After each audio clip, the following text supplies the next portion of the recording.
और आपको सीधे लिए चलते इस वक्त विधानसभा जहां पर आखिरी दिन मुख्यमंत्री हेमंत सोरेन सदन को संबोधित कर रहे हैं, वो हम आपको सुना रहे हैं सीधा।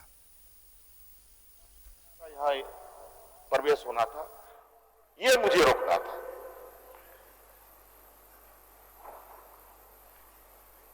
मेरी मंशा पर कोई शक नहीं कर सकता है। देखो आज अगर आदिवासी का ही सिर्फ मुझे सोच रखना होता तो मुझे कोई दिक्कत नहीं था। दलितों के बारे में सिर्फ सोच रखनी थी तो कोई दिक्कत नहीं था। पिछड़ों की बात होती तो कोई दिक्कत नहीं था। ओबीसी की बात होती तो कोई दिक्कत नहीं था। लेकिन इस राज्य के हर जनमानस की हितों की रक्षा हो, वो हमारा प्रयास था। लेकिन उन्होंने उसको भी विफल कर दिया। आज बता दीजिए कौन ऐसा देश में राज्य है जिसने अपने नियोजन नीति ना बनाया हो। स्थानीय लोगों के हक अधिकार की संरक्षण किस राज्य ने नहीं किया? क्या राज्य को अपने तरीके से राज्य के पदाधिकारियों को, चाहे सचिवालय में हो, चाहे ब्लॉक में हो, चाहे जिला कार्यालय में हो, इस राज्य के मूल वासी आदिवासी को, यहाँ के लोगों को रखने का अधिकार नहीं? और अभी मुझे पता चला है, पता नहीं सही है कि गलत है, जो हम लोग के नियोजन नीति को इन लोगों ने चुनौती दिया था, उसमें एक भारतीय जनता पार्टी का वरिष्ठ नेता, क्या हाल था रमेश हाल था, पूछ लिया जाए इन लोगों से। भारतीय जनता पार्टी का वरिष्ठ नेता और बाकी 20 लोग यूपी बिहार के,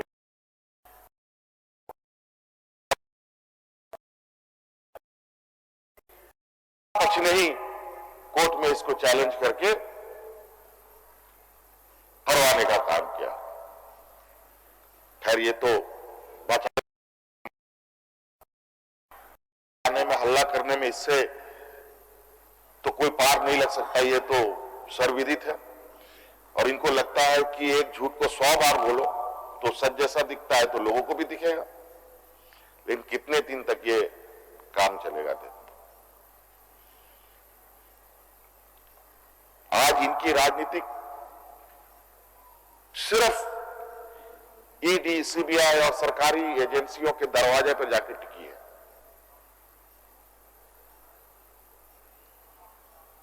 ये रोज सुबह शाम इन दरवाजों के सामने जाकर के घुटना टेक के खड़े हो जाते हैं कि ईडी कार्यालय से कोई कागज फेंकेगा तो उनके हाथ में आएगा और मुद्दा लेके राजनीति करेंगे। आज आजकल अखबारों में देख रहे होंगे, सत्ता पक्ष को लेकर कई अखबारें रोज सीरीज चल रहा है, कभी इस अखबार में, कभी उस अखबार में, कभी उस अखबार में। बड़ा सुनियोजित तरीके से वो जांच की कार्रवाई का ये को छापा जा रहा है। जैसे आजकल टीवी में एक सीरियल आता है, देखो नेटफ्लिक्स एक ये है, उसमें एक कोई भी आखिर चाहिए सिनेमा कह लीजिए, चाहे वो धारावाहिक कह ले, वो अलग अलग पार्ट में बनता है। जैसे आजकल बहुत चर्चित क्या है कि मनी हाइट्स एक सीरियल हुआ करता था, 12, 13, 14 उसके खंड थे। उसी तरीके से अखबार में खंडों में ये छप रहा है और उसको लेकर के ये सड़कों पर उतरते हैं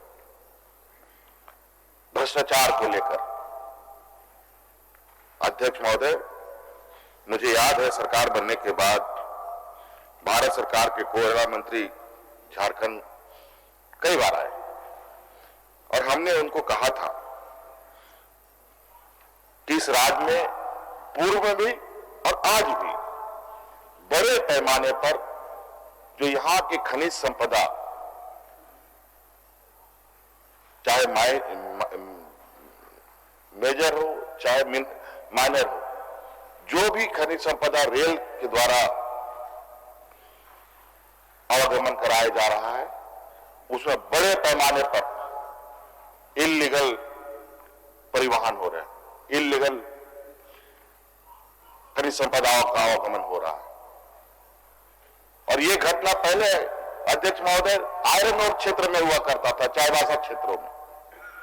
जब इसकी जानकारी हुई तो राज्य सरकार ने कुछ अपने व्यवस्था निकाली, उसने एक अपनी सॉफ्टवेयर बनाया और सॉफ्टवेयर बनाकर भारत सरकार के साथ उस सॉफ्टवेयर को शेयर किया और भारत सरकार ने भी FOIS नाम का एक सॉफ्टवेयर इन लोगों ने बनाया जिसको एक दूसरे के साथ इंटीग्रेट करके आयरन ओर की आवाजाही शुरू हुई। इसके अलावा कोई भी, चाहे कोयला हो, चाहे अभ्रक हो, चाहे बॉक्साइट हो, किसी भी रेल से ले जाया जा रहा खनिज संपदाओं के साथ जेम पोर्टल, जो हमारे राज्य सरकार का जो जेम पोर्टल है, उसके साथ उन सॉफ्टवेयर को समायोजन नहीं किया गया, इंटीग्रेट नहीं किया गया और अभी बड़े पैमाने पर हजारों करोड़, लाखों करोड़ रुपए की इलीगल माइनिंग की बात करते हैं। हमने तो उनको बता दिया, आप हमको हिसाब दीजिए कि 1000 करोड़ रुपए का आपका इलीगल माइनिंग हुआ है तो ट्रेन कितना आपने उपलब्ध कराया। और अभी इस को लेकर राज्य सरकार एक SIT गठित करने जा रही है अध्यक्ष महोदय, कि रेलवे के द्वारा इतने वर्षों में कितने खनिज संपदाओं का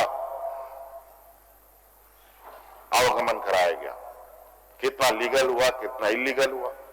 और इसके जांच के लिए हमने भारत सरकार से भी आग्रह किया। मैं SIT सरकार गठित करना चाहती है क्योंकि रेल मंत्रालय भारत सरकार का है, उसमें आप हमें सहयोग करेंगे, ये हमारी आपसे अपेक्षा है।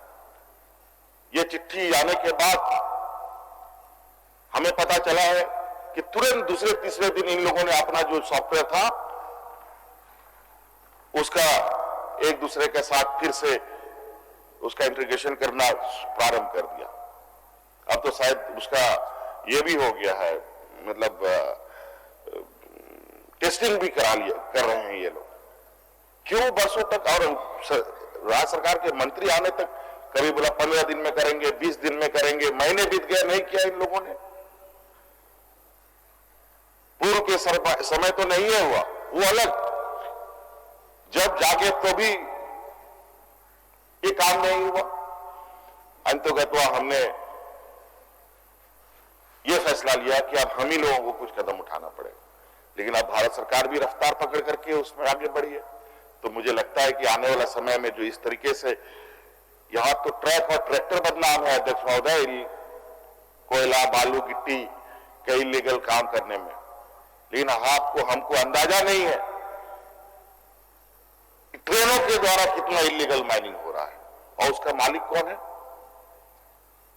ट्रेन में जैसा बॉगी जुड़ा हुआ इंजन में के साथ 50-60 बॉगी जुड़े रहते हैं ना अध्यक्ष महोदय, उसी तरीके से नीचे से लेके ऊपर लेवल तक के लोग।